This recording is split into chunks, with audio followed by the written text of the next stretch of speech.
I'm quite happy to see, from morning I'm here sitting, observing all the panel, and lucky to have a very big panel, this particular panel. And the next thing I'm happy is, I'm coming as a last speaker, and why I'm happy coming as a last speaker is, hope all people aware the Burj Khalifa, the tallest building in the world.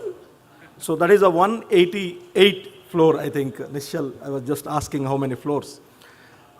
So what happened, a lot of people, the researchers was asking Burj Khalifa engineers, how you are able to build 188 floors and very strong. So he said the foundation is very strong. So the same way, the 8 panelists who are sitting here along with me are concentrating more on primary education.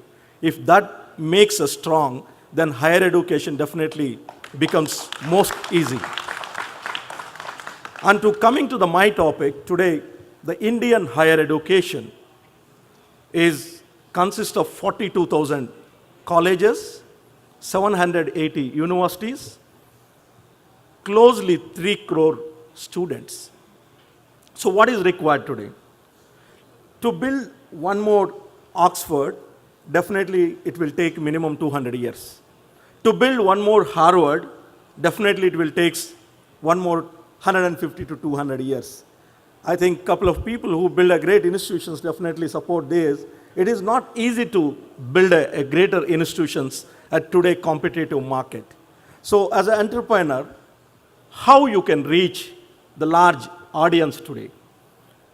It is not advisable as an entrepreneur to invest billions of money to build a state-of-art institute at this point of time. The reason is, today the competition is high, and today you have to be very innovative if you are launching something new. And to give that one of the example, I just always quote this example. There is a company which is more than 108 years old, and this company brought a personal computer to this world. And today this company got more than 850,000 people working in 206 countries, and the market capitalization of this company is 485 billion as per the 2 days back the market. And there is one more company which started on April 1st, exactly 27 years back, and this is today the world's #1 company, and the market capitalization of this company is 780 billion, and only 25,000 people work for this company and got a presence in 122 countries. The third company which I am referring is just 10 years completed, entered into the 11th year with a 1.3 billion customers, having the present market capitalization of 320 billion US dollars, and only 2,000 people work for this company. So I am referring 3 companies. First company is IBM, the second company is Apple, the third company is Facebook. Today world is changing. Today you have to look for a greater opportunities than building one more Infosys, one more Wipro, which will take minimum 25 to 30 years. You should look companies like a Flipkart, companies like Make My Trip, companies like a Redbus. So how you innovate? So this reminds me my first class in ISB. One of my professor, Kavil Ramachandran, when he took a class, he used to ask me, what are the problems you face in a day-to-day life from morning to evening? If you list down the problems, the 40 people in our classroom listed down around 200 problems. Out of that, 15 are the common problems. Out of 15, you can generate 15 new ideas and new business ideas. So when problem is there, if you can able to come out with a solution, then that is a business idea. So coming to my point, the online education, today you don't require the global market. Today you have 125 crore people living along with us. And today we are having more than 80 crore mobile phones which are used in this country. So how you can reach education into these people? Because what going to happen in the next 10 years, the traffic is going to increase, the mobility is going to increase, It is very difficult. People travel 2.5 hours, 3 hours to reach, to study, to reach, to work. So what is the solution? The solution is reaching at their home. So what 15 years back, mobile phones or pagers, what we are using, when pagers we started using, we used to think it is a latest and advanced innovation. When mobile came, there is no pager available in this earth. So the same way, the next 10 years, by 2025, we will not see many TVs people watch. There will be no many people read newspapers. It is only online. So hope you people might have aware, in the last 3 days, there is a one sale, it is going on like billion sale, the billion sale, by 3-4 online e-commerce portals. You know what is the size of business they done till yesterday? It is equivalent to the entire education market of India. It's a surprise. It's a surprise to know these numbers. It is equivalent to the entire higher education of the Indian market. It's a 3-day sale in e-commerce. So my advice is look at opportunities of reaching, using technology to large number of people, and specifically if you can able to do the regional language programs, the online programs, it will be a great boom for a people living in different parts of our country. And you need not to look the western part to increase or to make your business growing. You have the entire Asia itself, half of the population living here. If you can able to concentrate this, and definitely you can make a wonders in this market. So coming to the final point, what I would like to say, it's like 100 meters running. So what happened in 100 meters running is the difference between the gold medal winner, silver medal winner, and bronze medal winner, it's just a fraction of seconds. It's not a huge time difference. It's just a fraction of second which happens. The gold winner touches the line. The silver medal winner, the leg is on the air. The bronze medal winner, the leg just supposed to put on the finishing line. So I wish all the entrepreneurs look at this great opportunity which is going to change the way we look education, entering into the different ways of innovation. Once you start thinking this kind of innovation, definitely I think the India will be a leader in the education sector with a lot of opportunities what we have, as my other co-panel members were telling about the demographic dividend, the middle class income, exploring the bottom of pyramid story. All this will help us to do business in a bigger way. Thank you very much. Thank you very much, Dr. Maram.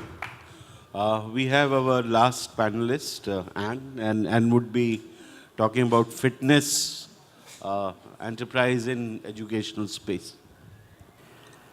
Ladies and gentlemen, thank you for coming here today, and I'm delighted to be here and have this opportunity to speak with you.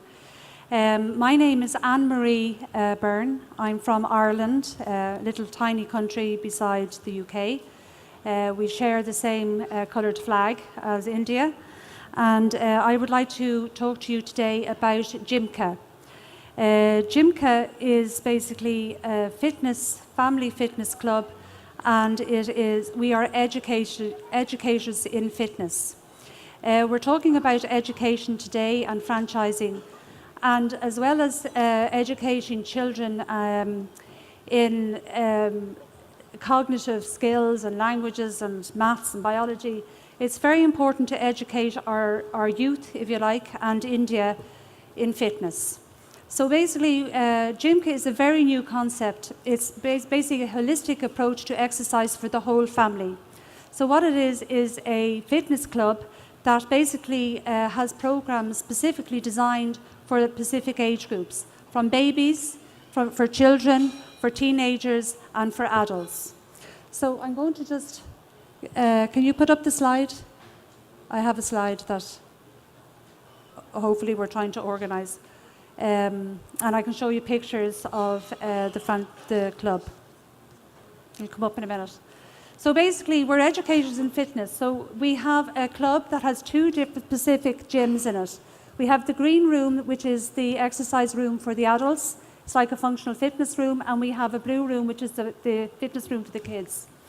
So for the babies, we have a class from six months old to preschoolers, and what we do are sensory play programs, where the mums and their babies or toddlers come and they enjoy a class to do with sensory skills. So the babies are listening to music, they're feeling different types of fabrics and books, and playing with treasure boxes and so on. And then as they get a little bit older, we introduce them to exercise and some gymnastic skills, bowls and running and so on. Then in the children's program, we basically teach all the fundamental skills of movement, which are absolutely crucial for children to learn before they hit puberty. It's like learning a language. If you don't get the skills before you hit puberty, you never really get them as good.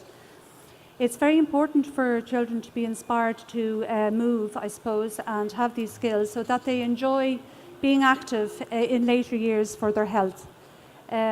Being active and moving is very important for everyone's health, for the whole family. So the kids' programs are very much sport orientated, they're fun games, and we also have the gymnastic element, which is vital as an edge to the programs to teach all the movement skills. Then we basically have the teens and the adults are exercised together. We have interval training programs which basically get people to burn fat and tone and so on. But the whole idea is to encourage people to keep moving. The word exercise, I suppose, for everybody is not a great word because people think of something as non-enjoyable and laboursome. So the whole idea is that we're moving and we're teaching people to move. We have a diet program for the ladies and the teens to stay fit, a 2-month skinny fit program as well. So this is a fantastic business opportunity for anyone who's interested in fitness and for the family. The gym itself is an environment where people feel it's sociable, it's safe, very colourful and comfortable to exercise. So I'm just hoping that we can show you some of those pictures soon. We have a stand actually in the VIP area just around the corner if you'd like to visit us.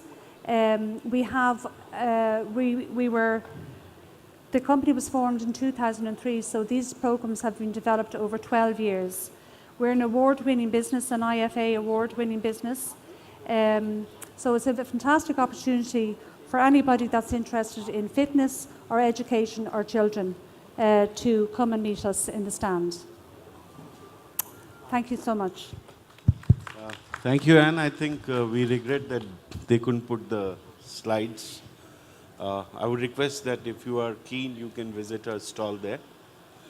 I would do a quick summing up, and I would do this summing up from a perspective because I myself come from education industry, and for last 15 years, both in domestic and international market, I have seen businesses growing up in education at the same time failing in education.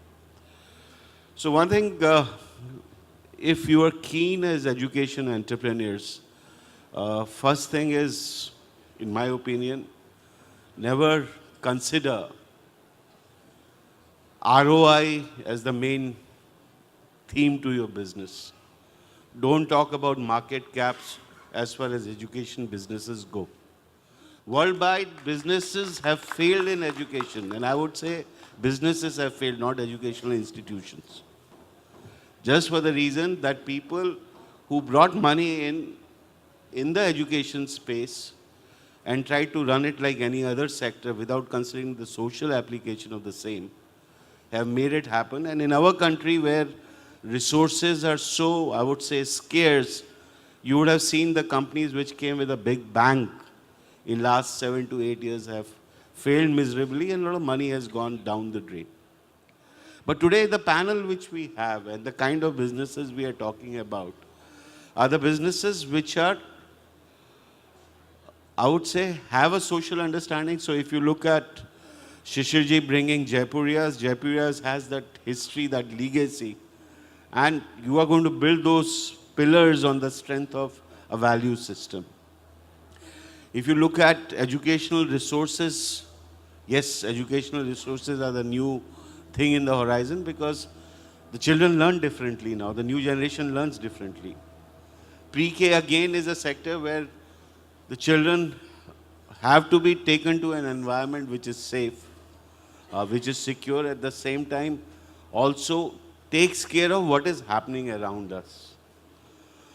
If you look at digitalization in schools, uh, even Government of India under Digital India program, as ma'am was talking about e-books, is talking about e-basta, where all children from all part of government schools have access to e-books. So these are the things which cannot be designed and denied. And if you look at Dr. Maram, he has very rightly said that if you have to scale education, if you have to, today you and me, if we have to go from our schedule in terms of to a possible classroom, commute, come back, I don't think that is what you are looking forward to. So education is something, I would go one step further.